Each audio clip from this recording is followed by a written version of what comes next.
representative. First off, thank you for everyone who showed up. Half the battle is showing up. If we don't show up, we can't fight for anything. So thanks for showing up and doing your part, and I'm showing up to do my part. This started about a year ago. My wife and I were on the steps of the Capitol Olympia, standing up and fighting for individuals, some doctors and nurses who had just been fired for their own personal medical choices. And this was something we were very passionate about. My wife and I have been passionate about rights for a long time. We write a publication called The Pamphlet. We talk about our founding fathers, and we talk about little-known stories throughout our history, like Sybil Ludington, a 16-year-old girl who rode twice as far as Paul Revere. And we do that so that our children understand that there's value in their history and that there are people in history that they can relate to. Because we believe that our children and their generation will either save this great country or they will preside over its demise. And right now, as we look around at many of these events we've been going to, that's one of the things we're missing is our youth. Where are our children? Where are the 20-somethings? Where are the 30-somethings? Where is this young generation who is not inspired to get involved in politics, who is not inspired because they don't feel like they're allowed to participate? So during the course of this, my wife and I were standing up and handing out our pamphlet and trying to get other people to run and trying to get other people to stand up for their liberties and freedom. And we had a lot of individuals come to me and say, hey, you know the Constitution, you're a man of faith, you're a stand-up guy, why don't you run? And I'm like, well, that's why I'm writing the pamphlet, so that I can inspire other people to run. And after hearing this for several times and finally approaching the representative that we have and saying, hey, we were at the Capitol and we're standing up for liberty and freedom, what are you going to do? And the answer was, I'm not going to do anything for those people. I knew right then and there I could not stand up for our nation. And that's what motivated me to start on this path. Thank you, Lonnie. What are the three issues that you would be working on at the state level that would impact the people you represent here in Spokane?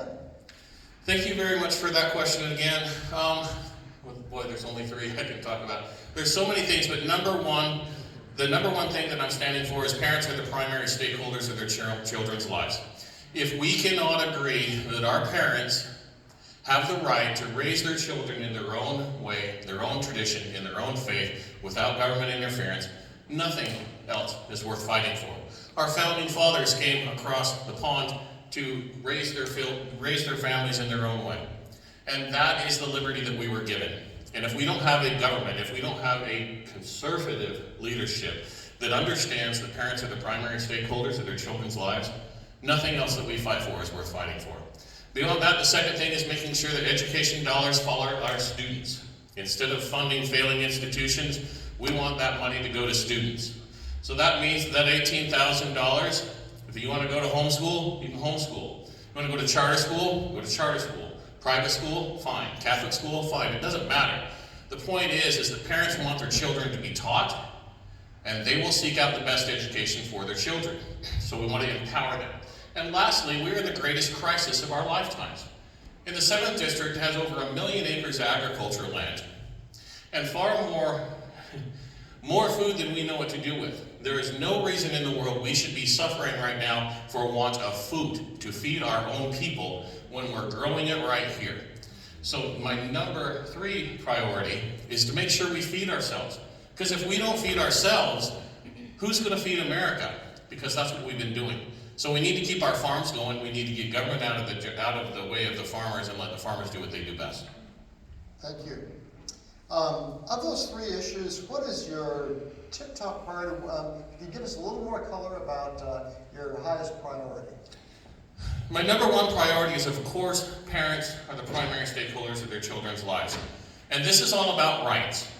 The number 1 priority, I've heard a lot of number 1 priorities about a lot of individuals here, and that's great for what they're running on, but the number 1 priority of all of our elected officials, no matter who they are, is to preserve your rights.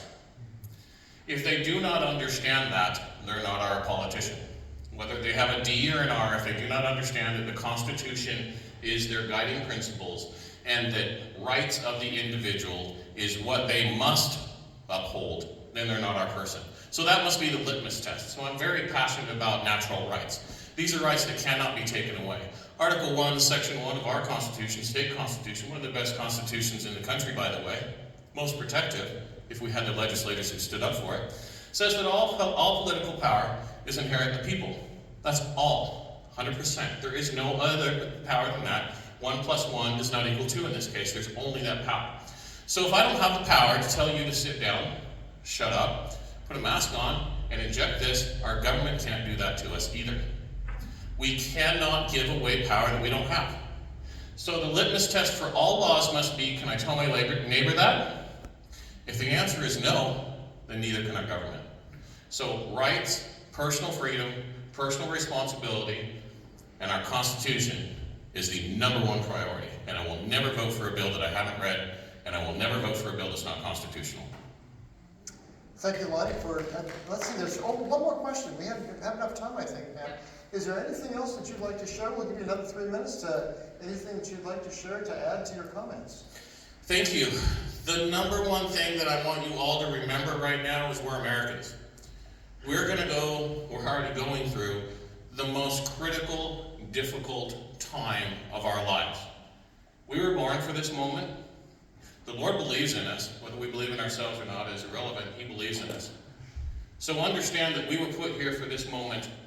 And although not everybody else may fully understand the things that are coming our way right now, we must. We must stand for everybody. We must get involved. And I want each and every one of you to consider running for office. I'm just an average, everyday guy. But I'm the only one who challenged in the 7th.